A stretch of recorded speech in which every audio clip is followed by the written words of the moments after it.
ভয়ঙ্কর হয়ে উঠছে ঘূর্ণিঝড় রিমাল। ধেয়ে আসছে ঘূর্ণিঝড় রিমাল, ধারণ করছে ভয়ঙ্কর রূপ। এরই মধ্যে প্রভাব ফেলতে শুরু করেছে ঝড়টি। ধারণা করা হচ্ছে গত রোববার দুপুর নাগাদ অতি প্রবল হিসেবে দেশের উপকূল অঞ্চলে আঘাত হানতে পারে ঘূর্ণিঝড়টি।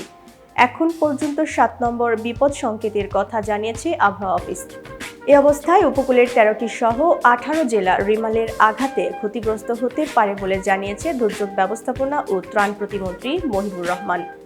গত শনিবার রাতে ঘূর্ণিঝড় রিমালের সর্বশেষ পরিস্থিতি নিয়ে বৈঠক শেষে এক ব্রিফিংয়ে প্রতিমন্ত্রী এমন তথ্য দেন। প্রতিমন্ত্রী বলেন, ঘূর্ণিঝড়টি অতিক্রমের সময় বাতাসের গতিবেগ ১১০ থেকে ১২০ কিলোমিটার পর্যন্ত হতে পারে, কখনো কখনো এটি ১৩৫ কিলোমিটার পর্যন্ত হতে পারে। প্রতিমন্ত্রী আরও জানান, উপকূল অতিক্রম করার সময় ৮ থেকে ১০ ফুট জলোচ্ছ্বাসে প্লাবিত হতে পারে উপকূল। এ অবস্থায় গত রোববার সকালে ১০ নম্বর মহা বিপদ সংকেত দেওয়ার প্রস্তুতি চলছে।